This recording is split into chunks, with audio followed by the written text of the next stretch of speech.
Nagbabantay habang ika'y naglalakbay, habang ika'y lumalangoy sa pera at nag-aantay sa iyong magkarang kotse at nagpapakasaya. Inuunawa ka lang niya, alam niya na di mo sadya na makalimot ka, dahil sa ika'y nakakalibot sa iba't ibang bansa at milyon ang laman ng iyong bulsa. Na sa kasino'y walang pakundangan mong pinupusta. Paano kung pasensya ng Panginoon ay maubos na?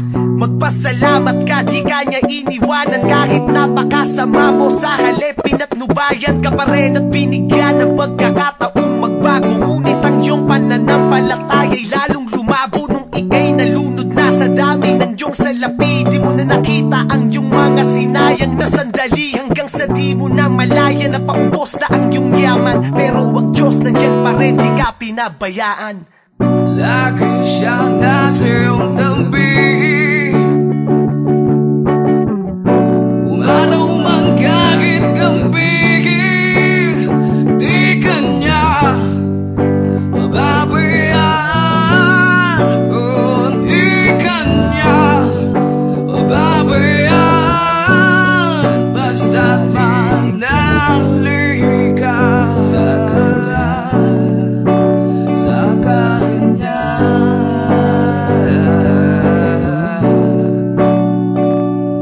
Sa halip na magdasal, mas pinili mong maglasing, sapagkat ang alam mo, ikaw ay walang kasing sama. Ngunit sinabi pa rin ng Diyos na halika dito sa aking tabi, kahit may pagkakamali ka. Ngunit di mo pinansin at hindi mo pinanghawakan ang kanyang banal na salita. Sa halip tinawanan sa langit, walang puwang ang mga tulad mong hangal. Kalawit ni kamatayan ang siyang magsisilbing punyal, sapagkat ang ugnayan nyo ng Panginoong Diyos ay pinutol mo, at sama-sama lahat ng oras mo ay iginugol mo. Ba't mas pinili mo na yakapin ang kasalanan at ipagpatuloy ang gawain mong nakasanayan? Bakit hinayaan mo naman na egang masama hindi po pwedeng dagilan ng masarap at masaya? Sadyang nahihimlay ka pa sa papag ng kamalian, magigising ka rin at ang lahat ay pagsisisihan. Lagi siyang nasa iyong tabi, kung araw man kahit gabi, di ka niya mababayaan. Oh, di ka niya mababayaan. Basta't manali ka sa kanya.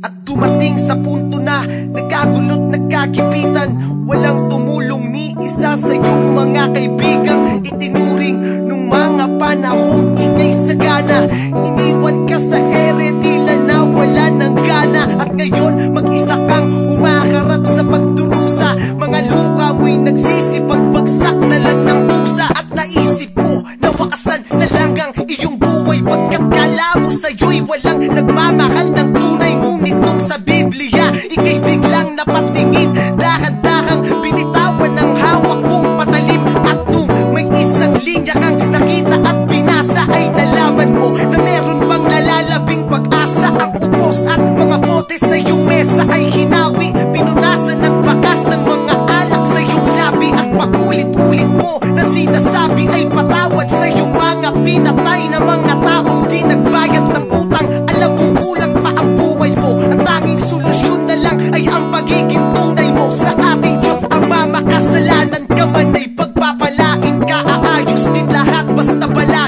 manalangin ka. Lagi siyang nasa iyong tabi.